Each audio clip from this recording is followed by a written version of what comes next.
This episode of Derby Profile was suggested by Joe Ruiz, who left this very kind comment. Thank you very much, I appreciate it. And he wanted me to cover Cyberknife, the winner of the Arkansas Derby. So, here it is. Another day, another Derby Profile. Today's episode will be on Cyberknife. Let's go. First up, as always, we got the stats. Cyberknife has a total of 6 career starts, which is more than most, 3 career victories, and 2 seconds, and total earnings of $860,000, which is pretty lofty. The main way he got this was thanks to his major races, or more specifically, one. His victory in the Grade 1 Arkansas Derby. But before that, only one of his other 5 races was run in Stakes Company, and it was an abysmal 6th place finish in the LeCompte Stakes, which kind of shows just how much this horse has improved in the last couple of months. For how he runs his races, it's almost a running joke at this point, but he's a stalker.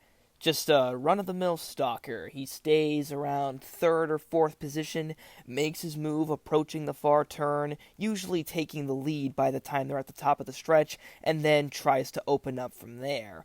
It's kind of the strategy that almost all the Kentucky Derby horses are having this year.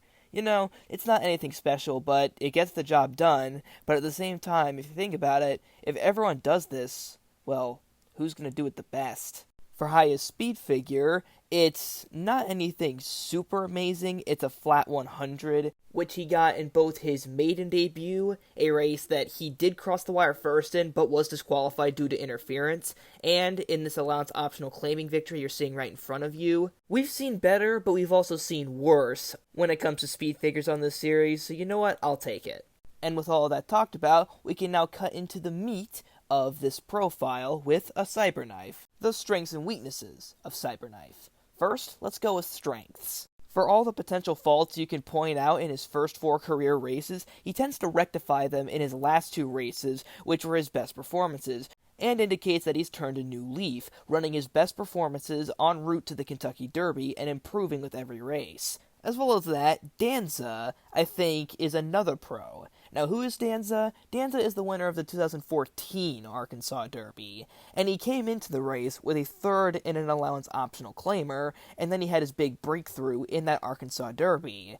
And he ended up finishing 3rd in the Kentucky Derby. Now you can make the counter-argument that horses like Superstock and Creator didn't do well in the Kentucky Derby after doing similar things. However, Danza did that 3rd place finish in the 2014 Kentucky Derby against a very weak crop of horses. The 2014 Kentucky Derby was one of the worst fields on record in a long time.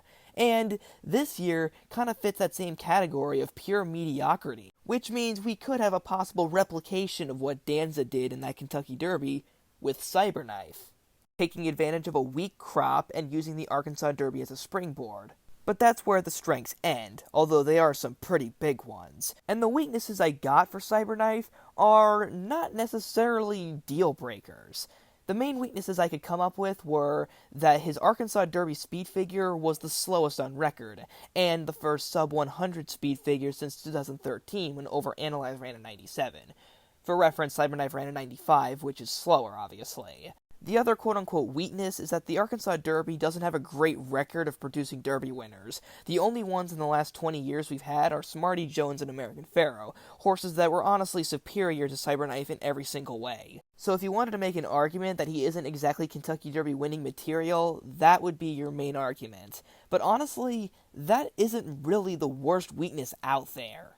And with how stark his last 2 races have been in comparison to his first 4 races, you could basically just throw out his first 4 races and just judge him off his last 2 performances, which are his most recent, most accurate, and most impressive starts. All great things to have right before the Kentucky Derby. So for peaking at the right time, I would give Cyberknife an A- grade. And with that, hope you guys enjoyed this episode of Derby Profile. Make sure to comment down horses you want me to cover in future episodes. And see you guys next time.